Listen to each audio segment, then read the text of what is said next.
adik-adik, ketemu lagi sama Susanti. Apa kabar? Saya berharap kita semua baik-baik saja ya.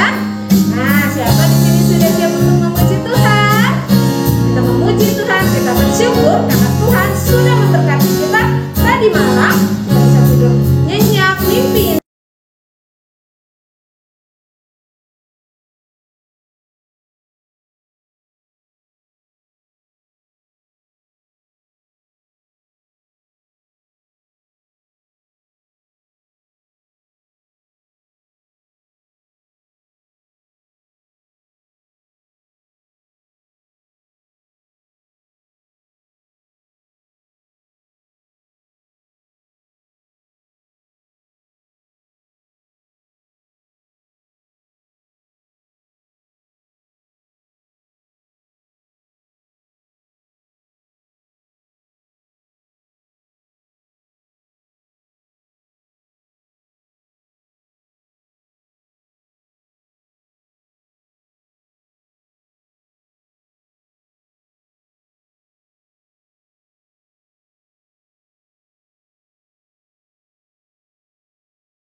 Terima kasih karena Engkau telah memberkati kami tadi malam.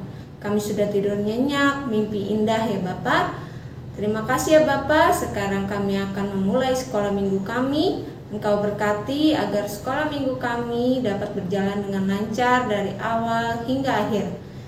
Berkati juga teman-teman kami di rumahnya masing-masing agar bisa beribadah bersama-sama dengan kami. Terima kasih ya Bapak. Dalam nama Tuhan Yesus kami sudah berdoa. Amin. Nah, saya mau tanya nih, siapa di sini yang merasa Tuhan begitu mengasihi kita? Walaupun kita kadang suka marah, kadang suka jengkel sama Tuhan, sebel, kadang marah-marah. Oh Tuhan, kenapa sih nilai aku jelek gitu? Padahal aku udah belajar. Nah, siapa di sini yang suka begitu? Anak sekolah minggu GKI Cibubur, tidak ada yang begitu ya. Nah, kita nyanyiin setinggi-tingginya langit. Kita buktikan bahwa Tuhan begitu mengasihi kita. Mau kita kadang membuat dosa, kembali jatuh ke dalam dosa, Tuhan tetap mengasihi kita. Setinggi-tingginya langit, lebih tinggi kasih Yesusku. Sedalam-dalam lautan, lebih dalam kasih Yesusku. Seindah-indah pelangi, lebih indah kasih Yesus.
tiba saatnya kita akan mendengarkan firman Tuhan. Kita nyanyikan firman Tuhan ku dengar.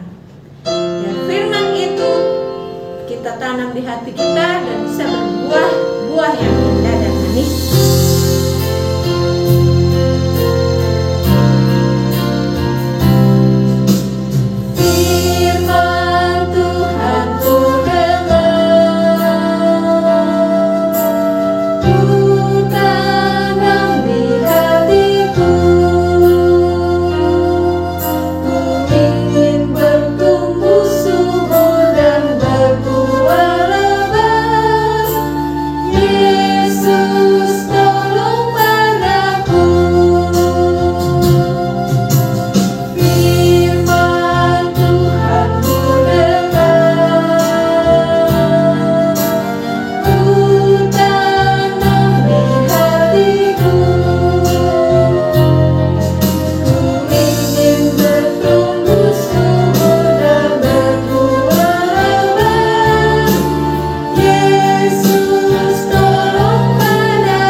Kembali mau mendengarkan firman Tuhan.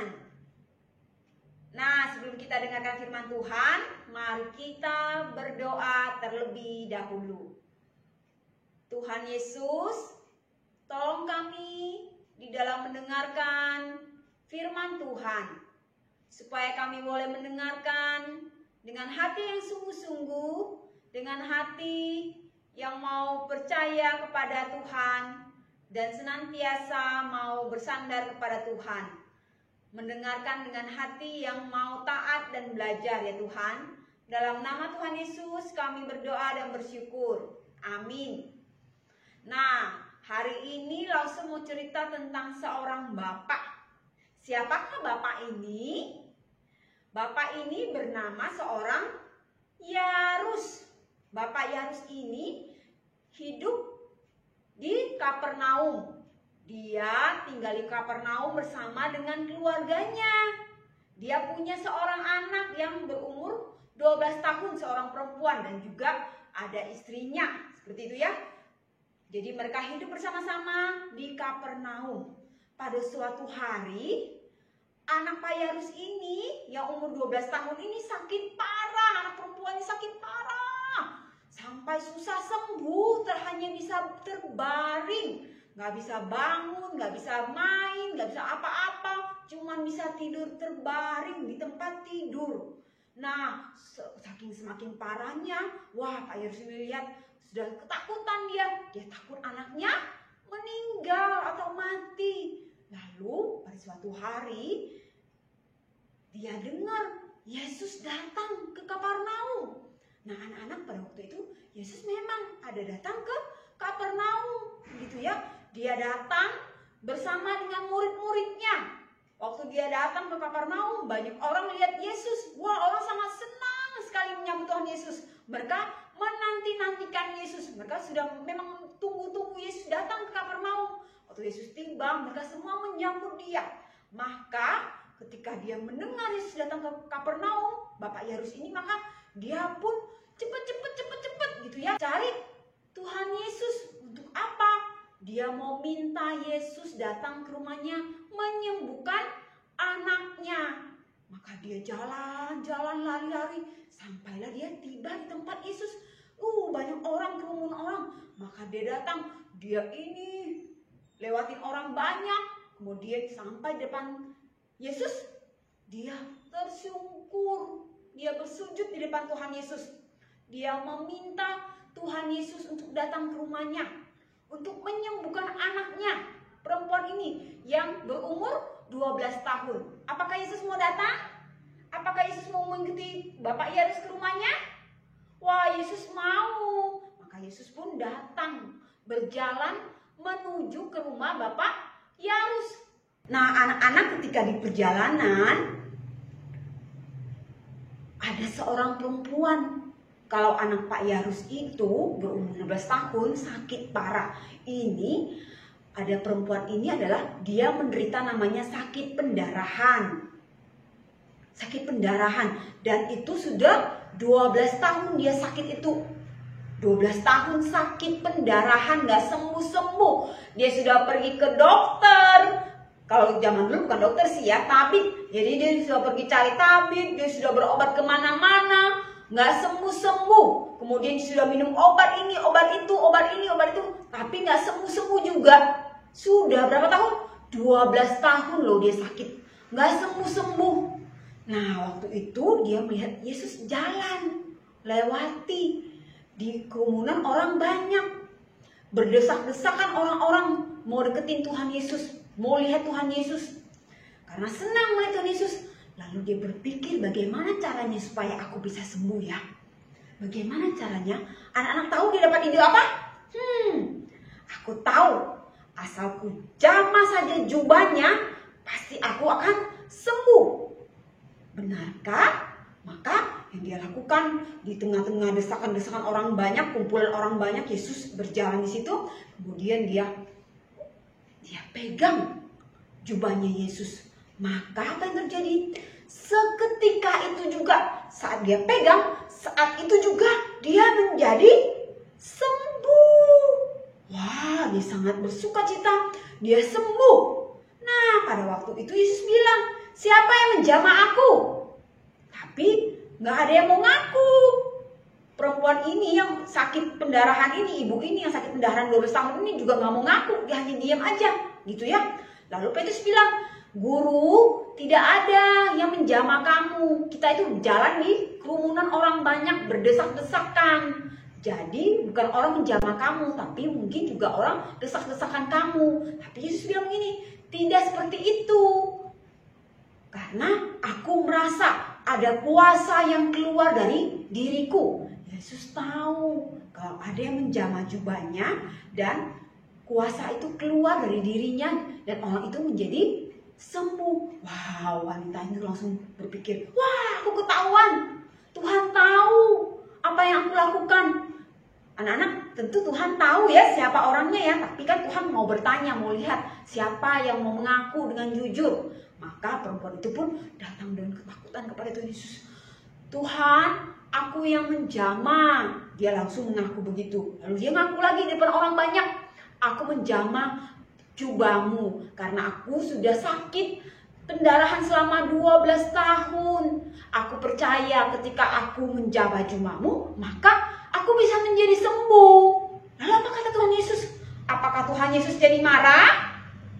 Apakah Tuhan Yesus jadi ngomel-ngomel? Wah, tidak. Yesus berkata kepada perempuan itu, imanmu telah menyelamatkan kamu. Wah, Tuhan Yesus justru memuji perempuan itu karena dia percaya kepada Tuhan Yesus. Tuhan Yesus berkata, pergilah, imanmu telah menyelamatkan kamu. Maksud Yesus apa? Oke, kamu boleh pergi, kamu boleh tinggalkan tempat ini, tidak apa-apa. Karena kamu adalah orang yang percaya, maka kamu menjadi sembuh. Lalu pergilah perempuan ini. Lalu Yesus melanjutkan perjalanannya menuju ke rumah siapa? Bapak Yairus. Ketika dia berjalan gitu ya. Lalu ada orang datang. Siapa orang itu? Ada seorang datang dari keluarga Yairus. Ngomong ke Yairus begini, bawa berita. Berita apa itu? Apa berita sukacita? Oh, ternyata tidak. Ternyata anak Yairus yang 12 tahun ini, yang sudah sakit parah ini ternyata sudah meninggal. Maka orang dari keluarga Yairus itu bilang kepada Bapak Yairus, Bapak Yairus, kamu tidak perlu menyusahkan guru lagi.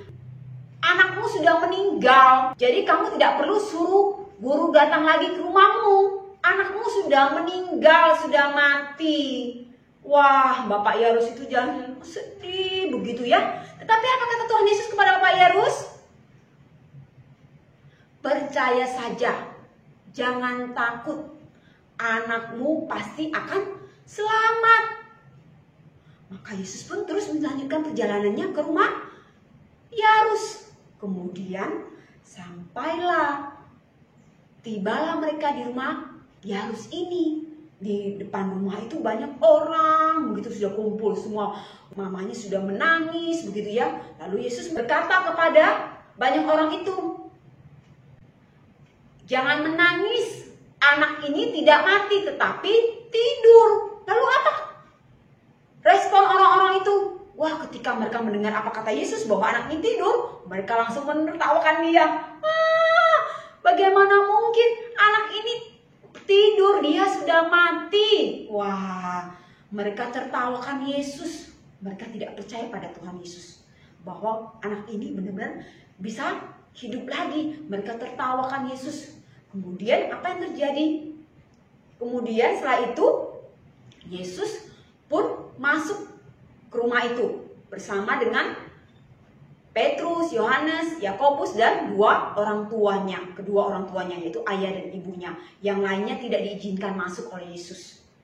Nah, sampai di situ Yesus melihat anak yang berumur 12 tahun ini, anak perempuan yang berumur 12 tahun ini. Yesus mendekati dia, kemudian Yesus pegang tangannya. Lalu Yesus berkata apa? Talitakum. Artinya apa? Bangunlah.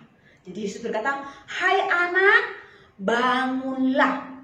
Lalu apa yang terjadi? Seketika itu juga saat Yesus berkata, "Hai anak, bangunlah." Saat itu juga anak itu bangun. Wah, anak itu hidup kembali. Dia bisa berdiri.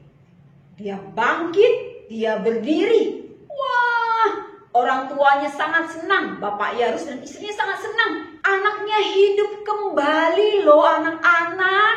Anaknya bangkit kembali. Mereka sangat senang. Kemudian mereka memuji Tuhan, bersyukur, berterima kasih pada Tuhan. Lalu Tuhan berkata kepada mereka, "Berilah anak ini makan supaya ia menjadi kuat." Wah, mereka melakukan apa yang Tuhan perintahkan. Nah, anak-anak, dari cerita ini apa yang bisa kita pelajari? Ada satu kata yang bisa kita ambil, yang harus kita pelajari, yang harus kita ingat hari ini, yaitu apa? Percaya. Ingat ya anak-anak, dari cerita pertama, dari cerita siapa? Dari cerita perempuan yang sakit pendarahan 12 tahun. Mengapa ia menjadi sembuh? Karena ia percaya. Lalu apa kata Tuhan Yesus kepada Bapak Yairus ketika anaknya sudah meninggal, ketika keluarganya datang, salah satu anggota keluarganya datang, beritahu dia bahwa anakku sudah meninggal, jangan susahkan guru lagi. Yesus berkata apa? Jangan takut, percaya saja. Jadi mari kita belajar seperti kata Tuhan Yesus, percaya. Percaya kepada siapa? Percaya kepada Tuhan Yesus. Karena Tuhan kita adalah Tuhan yang bagaimana?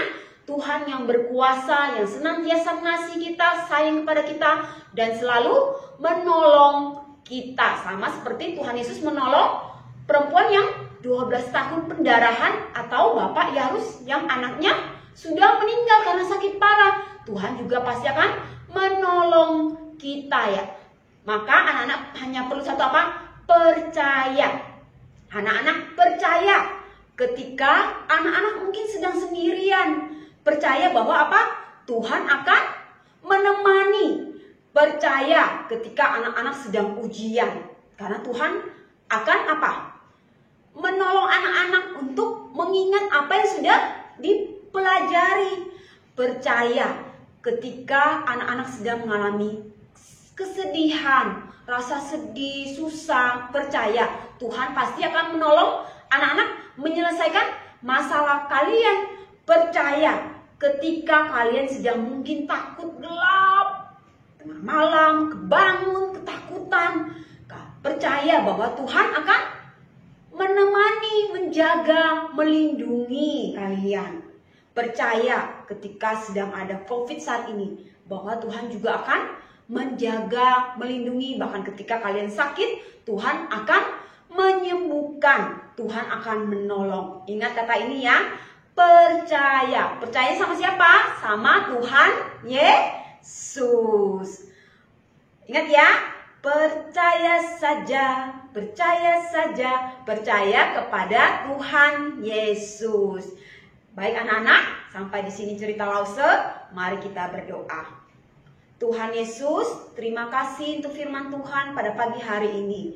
Tolong kami untuk senantiasa percaya kepada Tuhan, karena kami tahu Tuhan kami adalah Tuhan yang senantiasa menolong kami, senantiasa beserta dengan kami, dan Tuhan kami adalah Tuhan yang berkuasa, yang menang atas segala sesuatu, bahkan menang atas kematian, yang mampu menghidupkan orang, bahkan juga mampu membangkitkan orang yang sudah mati. Tolong kami Tuhan untuk senantiasa percaya kepada Tuhan, berserah kepada Tuhan, berdoa kepada Tuhan untuk segala persoalan yang kami hadapi. Dalam nama Tuhan Yesus kami berdoa dan bersyukur. Amin. Nah adik-adik, baru saja kita sudah mendengarkan firman Tuhan tentang bagaimana Tuhan Yesus membangkitkan putri Yairus. Dari situ kita bisa belajar, kita tidak perlu khawatir apapun yang terjadi. Permasalahan kita, pencobaan yang sedang kita alami, kita tidak perlu khawatir. Karena ketika Tuhan sudah berkehendak, bahkan yang mati pun bisa dibangkitkan. Kita nyanyikan, jangan kamu khawatir.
Tiba saatnya kita akan memberikan persembahan. Disiapkan persembahannya, kita nyanyikan bersyukur.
Karena Engkau telah memberkati kedua orang tua kami dengan usahanya, dengan pekerjaannya.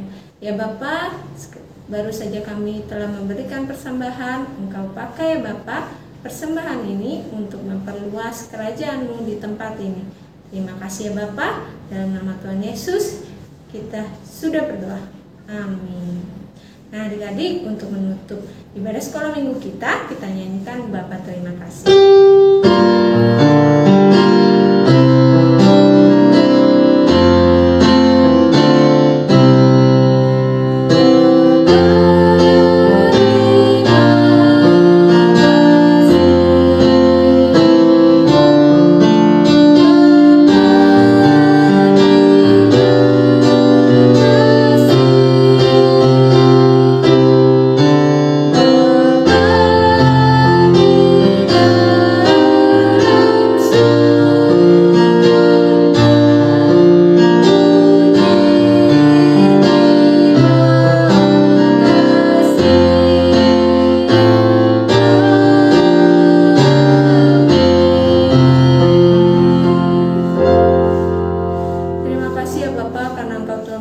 memberkati ibadah sekolah minggu kami ya Bapak. Ya Bapak, ajar kami ya Bapak, menyerahkan setiap pergumulan kami, setiap masalah kami tidak perlu khawatir, karena jika Engkau berkehendak, Engkau dapat menyelesaikan setiap pergumulan dan permasalahan kami ya Bapak. Ajar kami untuk percaya itu ya Bapak. Terima kasih ya Bapak, dalam nama Tuhan Yesus kami sudah berdoa. Amin. Ibadah kita selesai. Tuhan Yesus memberkati. Sampai ketemu minggu depan.